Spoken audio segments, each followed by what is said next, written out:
Hey Canucks fans, the Canucks were back at practice today, trying out a new look top line. I am Canuck Clay, and this is my Canucks take all in one take. It's Clay's Canucks commentary for Friday, February the 11th. If you're new, here's what you should do. Hit the subscribe button now for daily Canucks insight that's positive, timely, and trustworthy. Before I get into the lines at practice and some roster moves, I want to say that we are now home. More appropriately, Gail is now home. I tweeted out that the Queen is back in her castle. And yes, I don't know if that makes me the king, the prince, or the jester, or maybe a bit of all three. But we are home. Thank you once again for your prayers, well wishes, greetings, messages, posts, everything.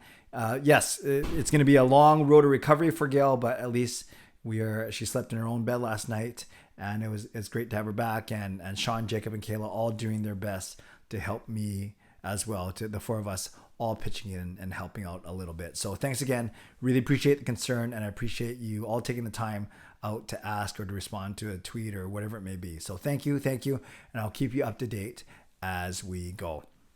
Okay, Canucks, Maple Leafs, tomorrow night at 4 p.m. So that's not even night. Tomorrow afternoon at 4 p.m. at Rogers Arena. I'll be going with my son Sean, so I'm looking forward to that. It's my first time seeing the Leafs play live ever since I became a Canucks season ticket member. Yes, in the past 11 years, Mike and I have never gone to see the Leafs play. We always sell the tickets or always give them away. No, who am I kidding? We usually sell these tickets. But we had big plans to go together this year.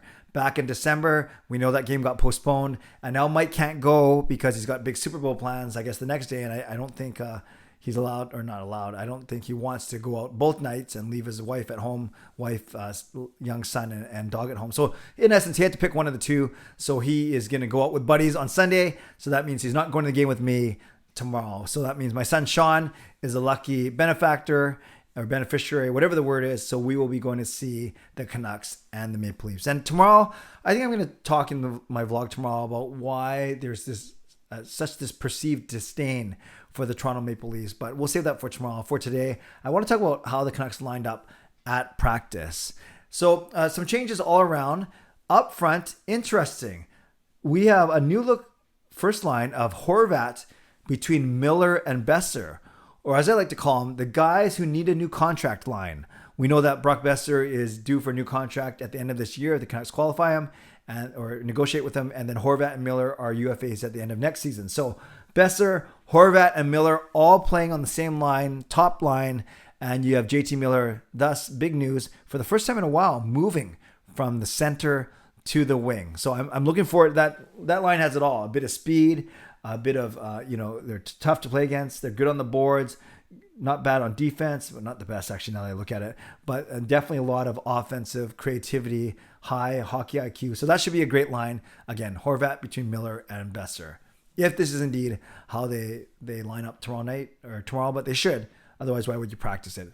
Second line, Pettersson between Podkolzin and Höglander. You can call this the young gun line. You can call this the European line. You can call it whatever you want to call it. But I like this line.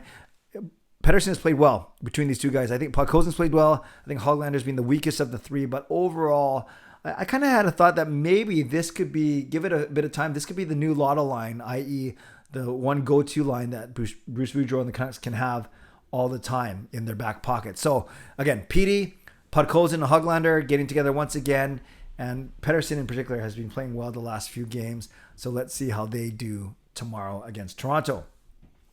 Third line, I call this, let's call this the middle contract line or the mid-tier line. You have Dickinson and Pearson, who are definitely mid-tier guys, and then Garland, who you could argue is making $4.95 million, kind of halfway between mid and upper. But yes, these are like Dickinson and Pearson. We talk about guys that might move because they are making a lot of money, i.e. $3 million.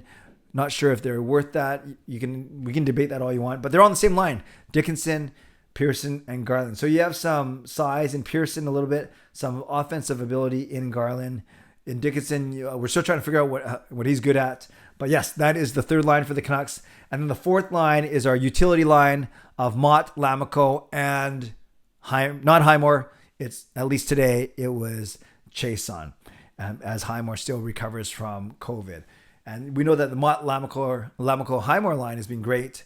And if Highmore's not ready to go, Chason will fill in for him. So that means down the middle, you have Horvat, Petey, Dickinson, and Lamico. And Bruce Boudreau talked about that in meeting the media today. Said Miller's on the wing because he likes Petey in the middle now. And of course, Dickinson and Lamico are probably most effective as centers. So that's how the Canucks practice today. So the one guy missing from there is Matthew Highmore, obviously. And then the other news at forward is that Justin Dowling was waived, got through waivers, so now he's on his way to Abbotsford. On the back end, interesting, you had OEL and Myers playing together. Remember, Hughes is still out in a COVID protocol, and then Poolman is still working on his way back from his migraine and headache issue. So that means you had some mix and mishmash of Juleson, Burrows, Shen, Hunt, and you can add Travis Hamonic to the mix. Now, Bruce Boudreau said that he will be a game time decision tomorrow against Toronto. When asked if it's going to be hard to put him in, considering how well Shen, especially, and Burrows have been playing, Bruce Boudreau said, nope, no hesitation. Travis Hamonic is a top 6 D-man, so they'll figure out a way to get him in, whether that's sitting likely Juleson. If Hamonic does play, I could see something like OEL and Myers, and then one of Burrows or Hunt with Hamonic, and then the other guy with Shen.